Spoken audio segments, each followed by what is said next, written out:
Yeah, he sets traps and he's got ridiculous one-punch knockout power too. He's just such an interesting fighter because his style is so different from everybody else. He's so conservative in the early rounds, throws so few punches, and he lets you work. UFC commentator Joe Rogan praised Gervonta Tank Davis and said that he will annihilate Lamont Roach Jr. in the rematch. Meanwhile, former boxer Bernard Hopkins praised Tank as an incredible fighter and said that he sets up traps in his opponent's paths. He mentioned that this time he will do the same with Lamont Roach and he would not have a place to go. Bernard shared that Tank's style is old school and he throws punches only to create openings and catches his opponents off guard. He's not going to get into his emotions and try to show bravo like he's getting to a shootout. You get in a shootout, he's done. Right. Tank carries the power. He's sneaky. Explosive. You think you're doing something, and he rides off that overconfident. Where now he recognized this old school. He's so interesting too. Baltimore, Maryland. He's so old school. Know what old school is? Yeah. Anybody that's throwing punches is open to get hit. Anybody and everybody that throw punches, you leave an opportunity. It's who get there first. It's like fencing. On the other hand, boxing promoter Eddie Hearn trashed Tank for his pathetic performance against Roach and said that he won't have much success in the rematch. Hearn said that Tank's success may have diminished his inner drive and hunger for the sport. He noted that early in Tank's career, one of his greatest strengths was his simplicity, and he didn't overthink or seek others' opinions before fights. However, Hearn shared that Tank may have lost some of that raw edge and killer instinct with success and fame. Eddie suggested this shift is common among fighters, but emphasized that the truly special ones maintain their original mentality. Fame said to Batman, victory has defeated you. Do you think that with Tank? Well, I was going to say Marvin Hagler's quote, which was, it's very difficult to get up and do your early runs when you're wearing silver pajamas. And it's the same kind of thing. Like, the reality is that Tank's success can lead to like a difference in mentality. But as I've said before, and sometimes he hasn't liked it when I've said it, the great thing about Tank is he doesn't overthink. Like when he boxed Ryan, they asked me, who do you think is going to win? And I said, Tank. And one of the reasons is he's not an overthinker. I know a lot of fighters talk to me the day leading up to the fight. What do you think? What do you think? Tank don't ask anyone what they think. Right. He just goes in there and picks people up. Right. But now, maybe he's not that guy anymore. Maybe he's become a little bit softer. I just feel like that's a natural thing to happen to a fighter. The special ones stay that same guy. Meanwhile, Tank's rival Shakur Stevenson addressed rumors surrounding Gervonta Davis, criticizing him for potentially choosing to fight someone else instead of facing him. Stevenson stated that if Tank opted for another opponent, it would be disrespectful to the sport, emphasizing that he considered himself the best fighter in the division. He urged Davis to prove him wrong if he disagreed. Shakur also stated that he will get chinned against Roach in the rematch. You mentioned not wanting to overlook Zepeda, the turkey called in saying you got your eye on Tank. What do you think about the rumors of Tank and Jake fight? Man, Tank disrespectful to the sport if he choose that over fighting with me. I'm the best fighter in the sport. I've been telling him that. And he called cap on it. So if you won't call cap and say I'm not who I say I am, come prove it. So, we got the rematch announced today with him and Lamont Roach. I think they announced it today? So what do you think, considering you were one of the handful of people to pick Lamont Roach, giving him a tough fight? I think it's dangerous for him to go back in there and fight Lamont. I think Lamont is a hell of a fighter. I can see that going left. So he better be on his A game.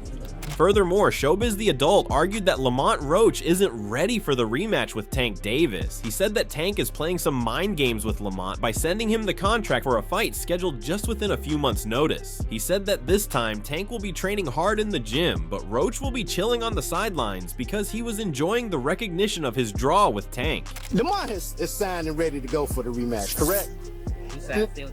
Y'all, Tank plays so many head games, it's not even funny. Let me tell you something, bro. Lamont Roach has never been this big of a fighter before. Everyone knows Lamont Roach now. So he could be reaping the benefits of just enjoying his status of having that draw with Tank, while Tank is the one with the eye of the tiger. Tank is probably in the gym training his and then sign the contract like, all right, we got to fight when? June, let's hurry up and that shit. Sugar Ray Leonard did that to Roberto Duran. Duran was told that he had a fight in a couple weeks, and he was like, dude, I'm 190 pounds in Panama.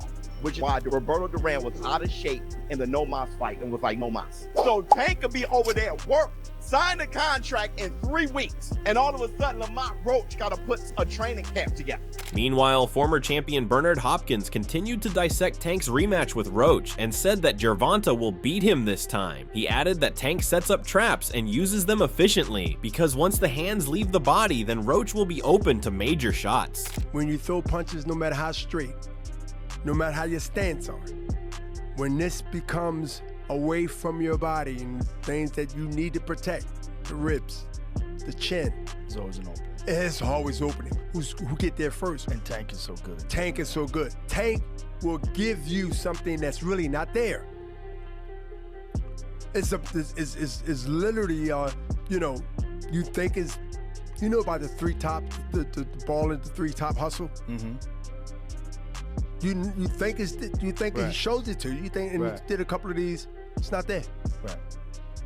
He shows you something that is like an illusion. Furthermore, Joe Rogan also shared his thoughts on Tank Davis and said that he has devastating knockout power. He added that Tank throws a few punches, but gets the job done when the opponent is on the back foot. Rogan pointed out that his style is so different from everyone else that it makes it really hard to break. It might not be the first time once he tried you and you go for it, but it's coming.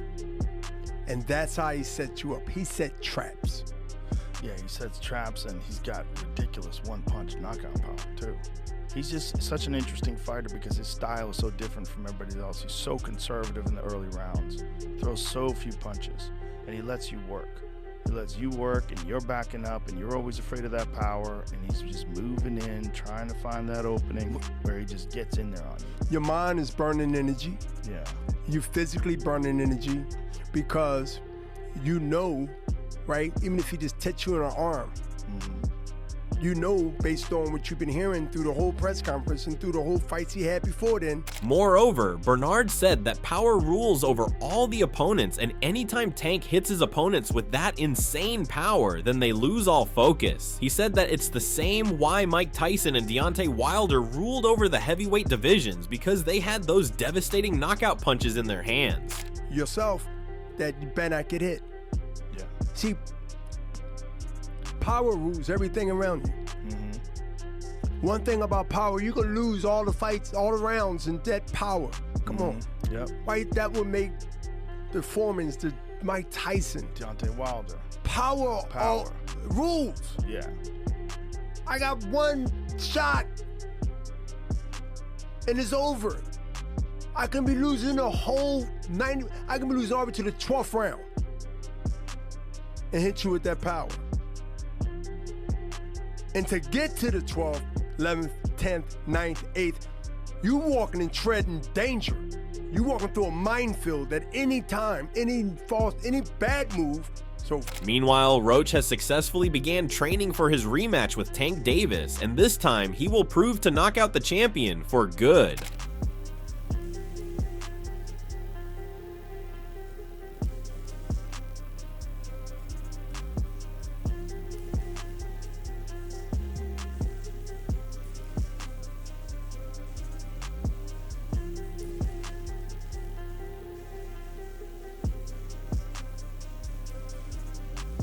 On the contrary, Tank Davis has also started training in the gym in the hopes of recovering his victory. We did how many rounds? We probably did at least 8. Yeah, but you in the bag for about 8 too. Yeah. That's good. You're not in bad shape. Yeah. Just got pick up my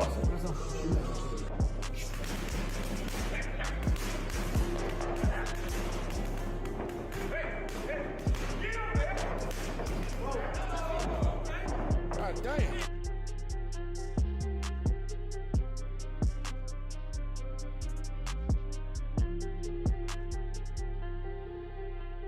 Meanwhile, Terrence Crawford trashed Tank's fight with Roach and said that they robbed Lamont of a clean victory. Crawford expressed confusion over how Davis avoided being ruled for a knockdown after taking a knee, comparing it to when Floyd Mayweather was counted for the same. He found it odd that Davis was allowed to go to his corner to clean some grease from his eyes mid-fight, which was extremely controversial. Let me ask you this. You can help me out on this. This last fight, Roach and Gervonta. Have you ever seen anything like that? Right. I mean, you can't take a knee. That's a knockdown. Whether because I saw Floyd break his hand, hitting the guy and took a knee, and they gave Floyd an 8 count. So I'm trying to figure out how Gervonta avoided that. And then I'm trying to figure out how he got his guy come up to the top of the ring and wipe grease out his eyes. They do that now, bud? I guess that's part of the new, you know what I mean, boxing era. When you saw that, tell me when you saw this, you saw him take a knee. And then you see he go to the apron and the guy come up to the top of the ring. Well, he's like, hold on, what's going on? And Steve Willis is a great referee. He is. And he started counting, then stopped it. Like they said, hey, you better stop counting. Oh. Wow. They don't do that again. Crawford's immediate opponent, Canelo Alvarez, also talked about Tank taking a knee and mentioned that he should have lost that fight, but instead he was scored a draw. He added that a general rule suggests that taking a knee is counted as a knockdown. Did Gervonta Davis take a knee, and should he have been deducted a point and in the end lost that fight to Roach, in your opinion? Yeah, in my opinion, it was a draw. He take a knee. And plus the corner go up and put it a towel in the face, that's a disqualification for sure. I'm talking about the rules, but it's not my business. Moreover, Crawford said that Gervonta Davis did not win that fight against Lamont Roach. He acknowledged it was close, but gave the edge to Roach, crediting him for a strong performance. While Davis also fought well, Crawford believed Davis was overconfident and didn't take Roach seriously. He explained that their history as amateur fighters from neighboring regions may have influenced Tank's mindset, which is why he failed. You think Gervonta won that fight? No, I don't think he won without the knockdown.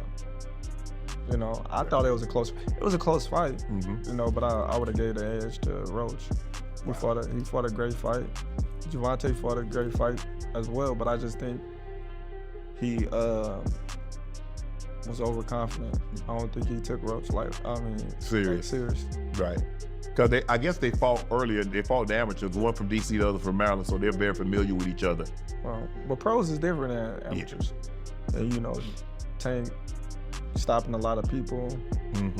You know, probably felt like, man, we fought when we were some little kids. Right. Man, I'm about to knock you out. Meanwhile, Terrence Crawford discussed his beef with Gervonta Davis and responded to rumors of tension with Davis, dismissing any drama and emphasizing that all boxers are in the sport for financial reasons. Crawford reacted to the hypothetical idea of Davis moving up to 154 pounds, simply wishing him the best because he would destroy him at that weight class. Crawford questioned why fighters target him now, suggesting it's because he's currently the top name in boxing. Gervonta Davis say you need the money. Shit. What's going on with you and Gervonta? If I'm a boxer, he a boxer, you a boxer, we all need the money. I ain't doing it for free. Thank you. What if Gervonta said, hey, I'll come up to 154. I'll come up to 154 while you talking. Oh man. You go to you'll fight Gervonta at 154? I wish him the best.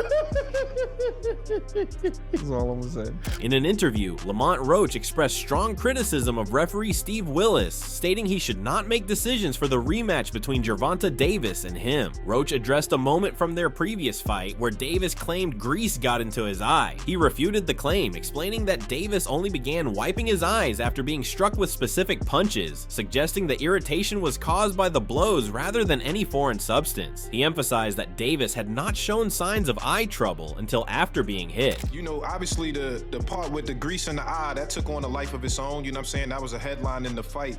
One is, what did you think when he said that initially, just like the grease in the eye? But two is like, when you was in the fight, was there any point that you saw that? Like, did you see like him kind of messing with his eye, or did you have any indication that that was something that was bothering him? No, see, and that's the thing. If you look at the whole fight, he was never bothering his eyes before you jabbed him. Before I jabbed him. Even that right hand that, like, you know what I'm saying, that kind of landed, he kind of rolled with it. But after that, you can see him wipe his eye. And then, right after I hit him with the jab, you can see him wipe his other eye. So it's like, it was corresponding to which hand that I punched him with and exactly which eye. So it's like crazy for him to say, it's grease in my eye. Lamont Roach Jr. and his father Lamont Roach Sr. also criticized multiple officiating decisions made by Steve Willis during the fight, including allowing Davis to receive assistance in the corner and wipe his face. Lamont was not happy with the referee and insisted that he wouldn't be okay with him making decisions for the rematch. And I think even when he say that, you could see me, because I'm right beside him, you can see me like, nigga, what you talking about? So, But you said you don't think he willing though. Whatever, see, but who cares? Like, sweat gonna get in your eye, blood gonna get in your eye, Yeah, it don't matter. spit fucking around and get in your eye. You know what I'm saying? But you, it's not like you can be like, all right, No time out, excuse ref. for Hold that. on, hold on, Take no ref. time out. You can't do that. Right. Would you be cool with Steve Willis doing the next fight? Hell no. He can't do the next fight. No, he can't do the next fight. Right. No. Pops, it's a no? Hell no. That nigga. Yeah. You know how many put Coach Ben on him, man. He lucky he ain't running Coach Ben after that fight. But look how many times he look at how many times he fucked the fight up though. Furthermore, Lamont continued to criticize referee Steve Willis and shunned the multiple false actions he deemed okay for Davis to do in the fight. Roach claimed that Gervonta turned his back on the referee, and that should have been a disqualification as well. The knee, him going to the corner to get assistance, like, who knows?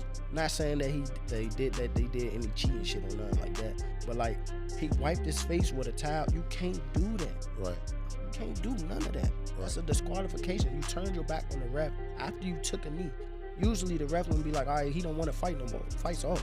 Meanwhile, Keyshawn Davis expressed strong interest in fighting Lamont Roach, claiming their matchup would be one of the most exciting stylistic fights in the division. He praised Roach for standing his ground against the division's hardest puncher, Gervonta Davis, and believed their fight would be high-paced and intense. Keyshawn emphasized that he wouldn't back down and expected a real battle. If you go on my honest opinion, I feel like me and Lamont Roach, stylistically, is the hottest fight in the weight division. Yeah.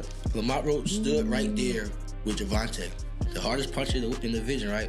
Ooh. So put him up against me, I'm not going nowhere. Y'all really gonna box, man. We gonna fight. I feel like stylistically, that's one of the best matchups in the division for sure. It's gonna be a lot of rolling in that fight. You know, I'm an argumentative. It's gonna be high pace. When I have my belief is my belief. Leave me the alone. I'm gonna go there. When it comes to Shakur and Tank, a lot of people have mentioned that fight. A lot of people say when I'm arguing with them, going back and forth, they're like, "Oh, Shakur is ducking." I'm like, I just don't believe that. I don't. Obviously, you're closer to that situation. Oh, yeah, yep. You think Shakur's ducking? Regarding the potential Shakur Stevenson versus Tank Davis fight, Keyshawn dismissed the idea that Shakur was ducking Tank, stating it was all about money and hype. He appreciated Roach's rising profile in the 135-pound division and saw him as a valuable opponent. Keyshawn reiterated that he would like to fight Roach first and suggested that Tank could still have his rematch later because that is a fight that the fans would want to see. Ain't nobody scared of nobody. Anybody scared of nobody. It's all about the bread at the end of the day. In the perfect world, I have it, how I want to have it. Thank God Lamont Roach made a name for 135 division because we needed somebody. Let's be real. So now we got a new person. Thank God. So now we got Lamont Roach. If I have it my way, Shakur and Tank, y'all go ahead and fight. Y'all go ahead and do that. Y'all go ahead and do that. Let me fight Lamont. I like that. Y'all don't rematch just yet. Cause y'all still gonna have to rematch. Y'all still can rematch. Yeah. However it go between me, Lamont, and Shakur and Tank. However it go, y'all still can rematch. Furthermore, boxing trainer Greg Hackett shared that the previous fight between Lamont and Tank was very hard to score, but the rematch will be even better. He said that one of these fighters has to go even further, otherwise there may be another controversial victory in the rematch. Greg stated that no one expected such a great performance from Roach, and many people were writing him off, but he proved all the haters wrong. He said that if the rematch goes the same way as the last fight did, then there may be a trilogy fight. You gotta learn from the first fight. You gotta learn from the first fight, and you gotta bring something different, but at the same time, you still gotta be careful. That goes for both sides. You can't pick a winner. The fight was too good. You can't pick a winner. I see where Lamont neutralized Tank, and I see where Tank neutralized Lamont. Somebody gotta go even further. This might be one of them Jones, man. We might see 3 of these. No bullshit. We might see 3 of these Jones. Moving on, Ring Magazine's senior insider Mike Coppinger has revealed that Gervonta Tank Davis and Lamont Roach will meet in a WBA lightweight title rematch August 16th in Las Vegas. Roach sees it as a chance to declare a resounding triumph and raise his name internationally. With the boxing world's focus shifting to Las Vegas in August, fans are looking forward to an exciting and entertaining fight. The rematch represents a turning point in both fighters' careers as well as a settlement of their previous bitter bout. Do you think Lamont Roach can beat Tank in the rematch? Will there be a knockout or another draw? We would love to hear your thoughts. Let us know in the comments section below and subscribe for more content like this.